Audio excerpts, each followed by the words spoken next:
Et on est parti. Alors, moi, pour ce sujet-là, donc concernant donc la préparation psychologique, donc je vais commencer. Généralement, c'est toujours très étrange de commencer comme ça par une mauvaise nouvelle. En fait, il y en a une, c'est que la question du stress, qui est souvent un sujet, eh ben, elle sera toujours là. Voilà, quoi qu'il arrive, il y aura du stress.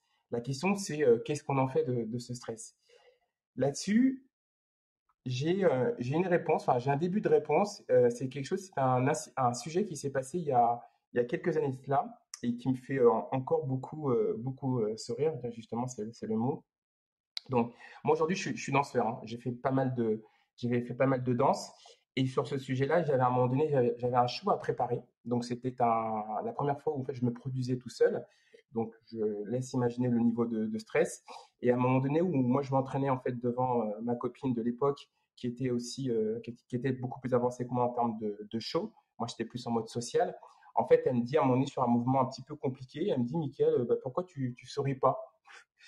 Je dis, mais alors, moi, à ce moment-là, je me représentais les fameuses danseuses que je voyais en show. Je trouvais ça toujours un petit peu ridicule. Je me demandais une fois pourquoi elles souriaient autant. Et je dis, mais quoi? Qu'est-ce que tu veux que n'importe quoi? Bah, j'ai quand même fait, quand même, pour l'exercice, parce que c'est un mouvement quand même qui était un peu complexe, qui demande de la concentration. Donc, je me suis concentré à sourire. Et il s'est passé quelque chose de magique. C'est qu'à ce moment-là, j'étais beaucoup plus détendu pour faire ce mouvement. Et lorsque je me suis produit le jour J devant donc alors l'audience, c'est un peu particulier parce que s'il y en a qui l'ont déjà fait, ils voient de quoi je veux parler. C'est qu'il y a une phase de répétition devant un public et il y a une phase qu'on ne peut absolument pas prévoir. C'est celle en fait où il y a tout le monde qui vous regarde. Donc là, en l'occurrence, c'était plusieurs centaines de personnes. Et l'autre chose qu'on ne peut pas prévoir, parce que ça, même pendant les répètes, on fait ce qu'on appelle un filage, c'est la lumière, le néon dans la gueule en fait, qui en plus vous réchauffe. Donc, ce qui va avoir tendance à augmenter le stress. Donc, à ce moment-là, on se dit, mais qu'est-ce que je fous là? Et je me suis rappelé, donc, cette petite voix, bah, souris, voilà, souris. Et ben, j'ai souri. Et ça a été magique parce que une partie du stress est partie. Donc ça, c'était super cool. Et j'étais même regardé, voilà, j'étais même en mode, c'est bon, on y va, on y va, on y va. Donc une partie du stress a été remplacée par de l'adrénaline. Et c'était super. J'ai passé pour le coup un bon moment, contrairement à ce que j'appréhendais. Alors, je suis pas arrivé premier parce que c'était une compétition. Et justement, on va faire une transition. C'était sur la partie préparation. Et c'est vrai que là-dessus, si on a un sujet concernant la préparation psychologique pour la prise de parole en public, c'est répéter, répéter, répéter. Voilà. Et c'est avec du recul, ce show, donc j'ai toujours du plaisir et je n'ai aucun regret. Maintenant, c'est vrai que si maintenant je devais refaire la même chose, j'y mettrais plus de répétition parce que la répétition, au-delà de commencer à mettre des automatismes, ça a aussi cet effet psychologique et magique de vous mettre en confiance. C'est vrai que tous, on a peut-être eu un examen, et c'est vrai que même si on peut être bon, voilà, à tort ou à raison, c'est vrai que le fait de se dire, je ne me suis pas assez préparé, peut être une source de stress. Voilà. Donc en se disant, j'ai répété, c'est des choses comme ça qui peuvent déjà s'éloigner. Alors, si on a fait du théâtre, plutôt sur un pro, ça fonctionne probablement. Ma mémoire me fait défaut, mais en tout cas sur texte, ça c'est sûr. Il y a une partie que l'on fait, et aussi pendant la partie, les petits exercices, c'était une partie échauffement physique. Ça paraît idiot, mais même en théâtre, voilà, on joue, on parle, etc.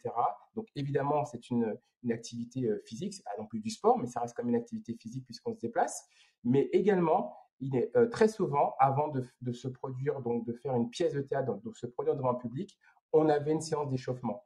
Alors, ça peut paraître comme ça, peut-être un peu ridicule ou voilà un petit peu décalé, mais ça avait son intérêt parce qu'en fait, ça nous envoyait une énergie. Donc, toujours cette question d'énergie. Donc, d'une part, ça nous envoie, on va dire, une énergie de manière générale, c'est toujours bon à prendre quand on doit se produire, mais en plus, ça nous envoie une énergie plutôt positive avec le recul. Et ça nous mettait vraiment dans une énergie voilà, pour aller de l'avant. Donc, si vous avez à vous produire devant un public, si vous avez cette occasion de le faire, alors au minimum, vous pouvez faire l'exercice. Alors là, c'est que du son, mais vous faites l'exercice avec la bouche, donc par exemple d'articuler, c'est un début si on n'a pas forcément la possibilité de faire l'exercice comme on peut le faire avant de commencer. Donc c'est l'exercice d'élocution, on s'entraîne comme ça à parler comme ça, comme si on devait articuler de manière exagérée. Et puis après, si vous pouvez faire, après c'est au choix, hein, c'est en fonction des gens, des pompes, voilà, une petite marche rapide, etc. Mais l'idée, c'est voilà, c'est de vous envoyer toujours un petit peu plus d'adrénaline pour être dans la bonne condition qu'il faut. Toujours pour la partie préparation, si on a un souhait par rapport à ça, c'est quelque chose aussi qui peut être aussi réconfortant de le faire et que je vous invite à faire, au-delà même de la partie psychologique, c'est tout simplement de s'enregistrer.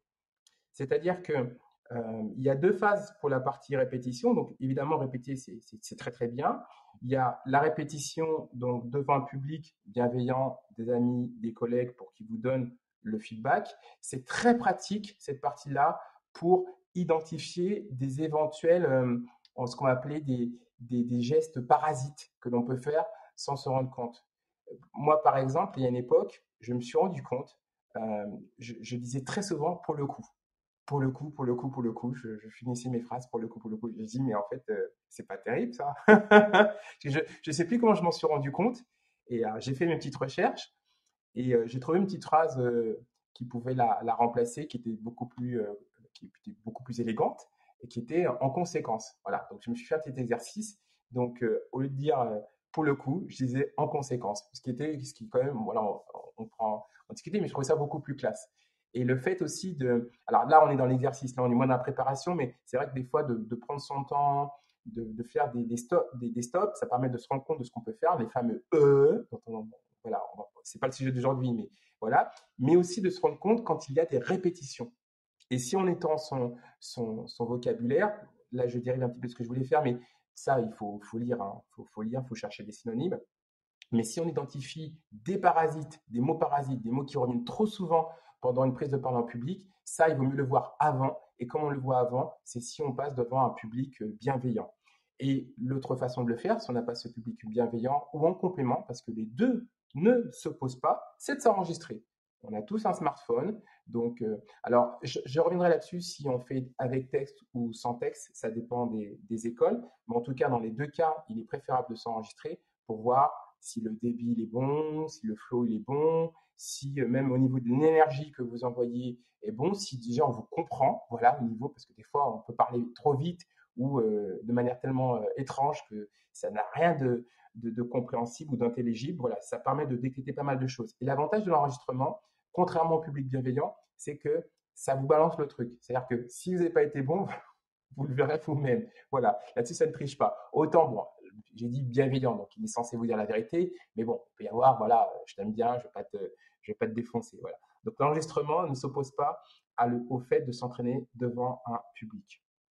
Et ensuite, euh, pour terminer, il y a ce fameux exercice que l'on peut faire, qui consiste en une projection mentale. Alors, pour ceux qui font ce genre de sujet de psychologie PNL, si par exemple je vous dis ne pensez pas à un chat blanc. Bon, s'il vous plaît, ne pensez pas à un chat blanc. Très probablement que là, dans votre esprit, vous allez penser à un chat blanc. Voilà. Voilà, là, on peut tricher dans le sens inverse. Donc, au lieu de penser à des choses négatives, comme quoi vous allez bafouiller, que les gens vont se moquer de vous, il vaut mieux penser à l'inverse, de se dire que ça va très bien se passer, d'imaginer le magnifique orateur que vous seriez sur le stage. Et voilà, là, on est dans la projection positive. Et c'est dans une démarche qui est beaucoup plus intéressante parce que là, on va de l'avant. Donc, au lieu de se penser à des choses négatives qui risquent de tourner en boucle, il est préférable de penser à des choses positives qui vont en fait, vous tirer vers le haut. Alors, dans ces cas-là, il n'y a pas 40 000 possibilités. Donc, soit vous faites une projection de vous-même, la meilleure version de vous-même, soit il y a l'autre possibilité qui nous, pareil, ça ne s'oppose pas. C'est aussi d'imaginer un grand orateur, voilà, vous appréciez. Et puis, alors, si vous allez vraiment très loin dans cette démarche-là, pourquoi pas de le revisionner, de voir ce qui vous a plu, ce qui vous déplaît, histoire de trouver votre style. Voilà, c'est toujours important pour être sur style de ne pas être non plus dans la copie. Donc, je vais récapituler ce qu'on s'est dit. Donc, le sourire, c'est super important. Ça vous envoie une super énergie. De répéter, répéter, répéter. Ensuite, vous avez l'échauffement physique, qui est pas mal aussi de le faire avant de commencer. Au minimum, je vous ai dit les exercices d'élocution comme ça que l'on peut faire. Donc, sur le sujet donc, de la répétition, essayez de le faire devant un public avec qui ou près de qui vous pourrez avoir un retour. En parallèle, vous pouvez aussi vous enregistrer avec le téléphone, c'est pas mal. Bon, vous avez compris qu'il faut prendre le temps de le faire, hein, tout ça, hein, ça ne s'improvise pas une prise de parole en public.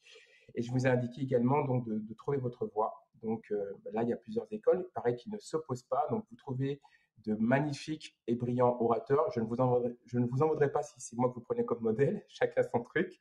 Ou alors, voilà, vous essayez de vous projeter, qu'est-ce qui serait vraiment pas mal, et voilà, et de partir dans ce sens-là. Voilà, donc c'est terminé.